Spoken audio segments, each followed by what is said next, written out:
Hey guys, so as always, here I'm going to tell you everything that I have read in this past week since the last one of these that I made, and everything that I hope to pick up in the upcoming week. I had a pretty good week this past week.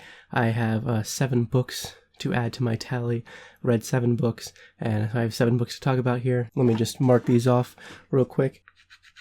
So I'm at 33 for the year so far, which, according to Goodreads, puts me 5 books ahead of schedule, which is pretty awesome. So I also just wanted to take a quick second to say thank you very much to all of our Patreon producers. If you don't know, my wife and I, Giselle, we have a Patreon for all the different channels that we run. And these are those people who have pledged at the producer level or higher, and we thank them very much. And if you're interested in supporting us on Patreon, if you like what we do on our channels, if you're looking forward to some of the projects and stuff that I'm hoping to do this upcoming year, that's a great place to go to help support us and to get some behind the scenes and early updates on things. But also, it's great just to have you here watching, and really, I just appreciate that as well so much. So first thing that I read in this past week, I did read in pretty much one night, in one sitting, is Lincoln in the Bardo by George Saunders. This was given to me by Steve from his giant pile of stuff that he had, and I really wanted to give it a try and see if I liked it, and I did end up liking it quite a bit. This one is just the kind of book that you can see, winning all kinds of awards for just innovative writing, really good writing, and just really good, interesting, intriguing, unique, and weird storytelling. So if you don't know what this is about, it's basically about Abraham Lincoln's son, Willie.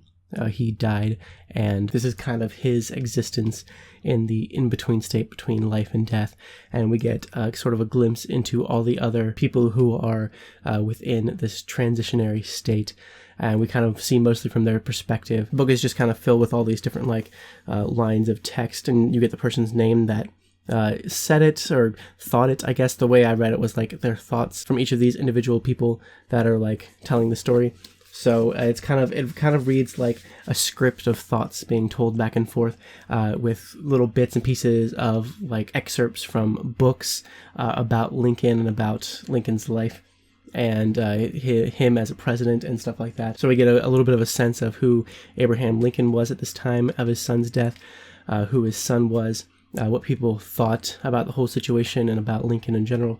And then lots of this kind of transitionary state with all these different people living there, trying very, very hard not to move on to whatever comes next, because most of them perceive whatever comes next as to be very much unpreferable to the transitionary state that they are in now.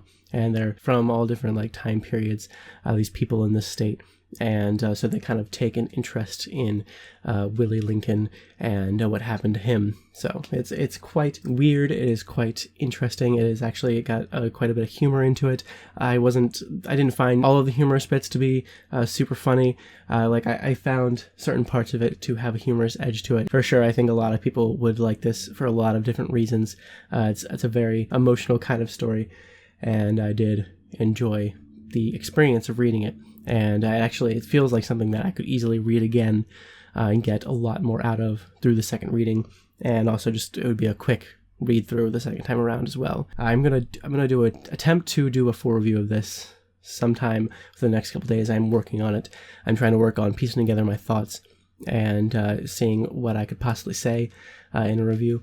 And I think I really would like to do a review of it, so we'll see if I end up doing that. I'm hoping to within the next few days. Like I said, I did really like it though, and I feel like I have more to say about it, but don't want to spend too much time on it right now, so look out for that. And then I also started and finished Cold Counsel by Chris Sharp. I actually just posted a full review of this yesterday.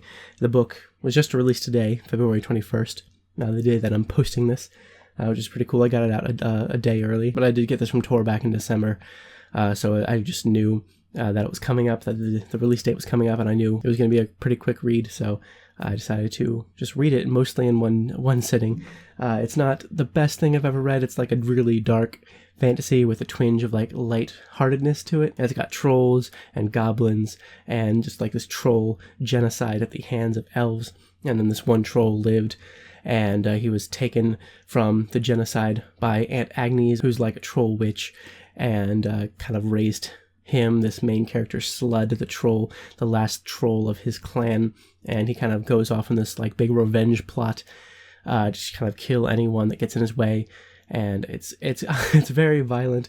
It's like ultra violent, but the main character has this like goofy disposition to him, so it feels kind of like a Quentin Tarantino movie in that way, and a little bit ridiculous, but also very dark and gritty and bloody. And so it was a very straightforward story. There was nothing really nuanced to it at all.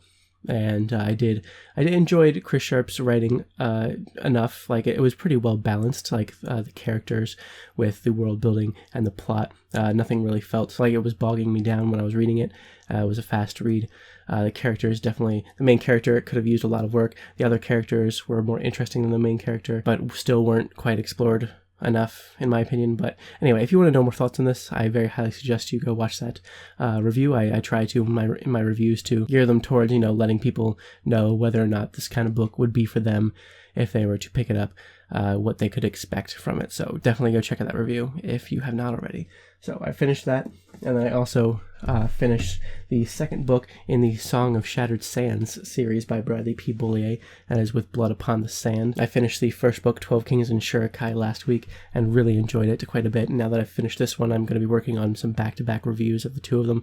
I'll post both of them very, very soon. I have quite a bit to say about both, because they're both very enjoyable. This desert city with some really great fantasy aspects to it. There's these 12 kings in Shurikai, as you can tell from the first book. They are these tyrannical lords that became kings, these immortal kings that now rule over Shurikai. No one can really touch them. But Shada, our main character, her mother was killed by the kings for some reason unknown to Shada, really. And so she kind of wants to end their reign, but there's really been no one that's been able to do that. And there's a lot of complex things going on in this, like a lot of different just plot threads happening at the same time.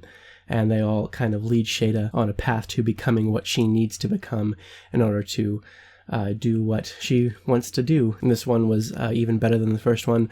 The first one did have its very slow moments with world building. The world building does kind of bog you down a little bit, but it's quite nice world building. The world is very intricate and interesting to read about, but the characters and the plot really stand out in this one above the first one a bit, even though I did enjoy the characters in the first one, and the plot did kind of kick in really heavily towards the end. This one felt much more well balanced, and in general just a lot more fun. And I really enjoyed both of these, and I can't wait to talk about them more. So definitely look out for those reviews if you're interested in this series. As for audiobooks, I finished White Knight by Jim Butcher. As you know, I've been reading a lot of Dresden Files recently. I read 2 last week and finished this one as well, and it was quite a lot of fun, as it has been. Each of these have just kind of been building up the series into something. Like I'm about to hit the 10th one. White Knight was the 9th one, so I'm about to hit the 10th one, and it feels like we're gonna be hitting a milestone here within the plot, within where the story is going. Harry Dresden just keeps getting better and better, and you just get to see more and more of his backstory, his personality, and all of the characters that we've met so far kind of coalesce into this bigger plot that has kind of been building up behind the scenes in the rest of the books. And this one really starts to kick off even more the direction that I feel like the series is going to go in from now on. Basically, as always, Dresden Files, very enjoyable. If you have not picked up the series, I very highly suggest it. Detective wizard living in Chicago, dealing with vampires and fairies and other wizards, and just it's a lot of fun. It's a whole lot of fun. Very similar to that, I at the recommendation of other people, I checked out the Iron Druid series by Kevin Hearn. The first book, Hounded, and the second book, Hexed. I read both of these actually, and they're very similar to the Dresden Files. They involve a druid who is very old. He's been around for a few thousand years. He's seen a lot of stuff, and he is now living in our present day, and just kind of has to deal with all these different kinds of gods and goddesses, all these different mythical beings and legendary beings of all the different legends and mythologies that we have here. And it's definitely got a lot going for it. It does feel a little bit derivative of the Dresden Files. Like, I can't help but feel that way when I'm listening to it. but the main character Atticus is definitely different than Harry Dresden and has a different personality in a lot of ways, and I really enjoy his personality and his dog's personality. He has a dog named Oberon. They can speak to each other like through thoughts, and Oberon, his thoughts and his words and things he says are fantastic. He's just a fantastic character. I love Oberon so much, and it's cool seeing, and I hope to see more of the kind of role that the main character Atticus kind of played throughout history, the different things he was a part of, where he was at different moments in history. It's really interesting to hear about, and you can tell that Kevin Hurd did some research into what he's talking about throughout this whole thing. He brings up he references a lot of things, and I did quite enjoy that aspect of it. I feel like both of these books were fairly straightforward and just simplistic in their plots, at least. Like, I feel like this could definitely build up more and more as it goes along, kind of like the Dresden Files has, but I'm not entirely sure. So far, the first two books have been pretty, like I said, straightforward and simplistic in their stories, and so I haven't quite enjoyed them as much as like the Dresden Files. I'm sorry to keep comparing them, but it's very hard not to. And anyway, it's interesting, and I'm going to keep reading them. They are very fun to listen to, at the very least. Both of these were very fun, and I listened to them very quickly. They're rather short, and I'm going to see what I keep thinking of this series. Like, I'm going to keep reading it, and I'll let you guys know what my impressions of the rest of them are. And then I also finished the third book in the Pillars of Reality series by Jack Campbell, which is called The Assassins of Altus. This whole story, I can't really talk much about the third one because there's a lot of spoilery stuff happening, obviously. But basically, this is a story of a world with mages and mechanics. There's the Mage Guild and the Mechanic Guild. They hate each other. They have totally different, like, polar opposite worldviews. The mages believe everyone and everything is an illusion. That's how they do their magic. They kind of affect the illusion around them. They see other people as illusions. They don't see them as real beings. They don't really treat each other as real beings. And then the mechanics are kind of these snarky, snotty, just in general, not very nice people that control all of the different technologies they have. It's very, very steampunky, their technology, and the guild kind of controls what technology they're allowed to have, what anyone is allowed to have, including the mechanics in the guild. And we follow this one mechanic and this one mage. They're both pretty young. They're both like 18 or so. And we get to follow them as they kind of are ostracized and as they kind of develop this very like unforeseen and unheard of friendship and romance. It's no secret from the first book, the romance kind of happens pretty quickly, and then the romance is a big part of the next few books. So it feels kind of YA, not just because of how young they are, but because of how quick the romance happens and some of the things that they say to each other. But I do enjoy this series. I like their relationship, actually. They're dynamic, the two main characters. They actually do listen to each other. One of them is a bit hot-headed. The mechanic is a bit hot-headed. The mage is very stoic, as a mage usually is in the story, learning to have emotions more. And the mechanic is a bit hot-headed and over the top sometimes. She kind of overreacts a lot. But then she kind of reins herself in, usually, and they can have a conversation. They sometimes fight, but then the fight always goes to like, okay, well, let's work this out. Let's actually sit down and talk about this and work this out, which is a nice thing to see in a relationship like this. Anyway, so it's a heavy focus, but it's not the entire focus, and the actual story itself and the world is really interesting. We actually kind of get an idea of why these characters are so young and why we're following such young characters and what the importance of that is.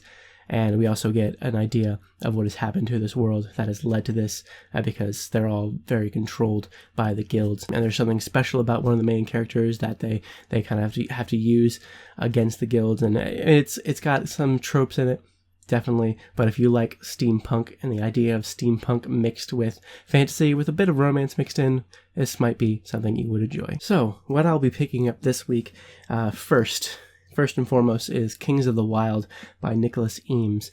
This is an epic fantasy about a band of mercenaries that after kind of moving on with their lives, getting older, they're brought back together to do a mission that will test them very heavily, and we'll see if they're up for it, if they're both brave and crazy enough to carry it out. And it sounds like a lot of fun. It sounds kind of like in the vein of the Greatcoats series by Sebastian de Castell and Scott Lynch's Gentlemen Bastards, and just fun sword and sorcery kind of stuff like that. It's supposed to have a good bit of humor, lots of action, and it should be a nice, fun, entertaining, epic fantasy novel that I'm very excited to give a shot to, and hopefully I like it. I'm going definitely doing a review of this as soon as possible. It does come out today, February 21st, so you can go get it if you want to. Definitely one that I'm highly anticipating, and I really hope I like it. So talk about that more very soon. I'm going to be trying to get through a couple of these February releases that I haven't been able to get to yet. Like this one. These two books, Kings of the Wild and this one, are the only ones that I'm going to plan on picking up. And if I can get through both of them, then that's great. Maybe I can move on to something else. But I'm going to try to focus on stuff for February before March comes around. So this one is The Stars Are Legion by Cameron Hurley. I got this from the publisher, and it came out February 7th.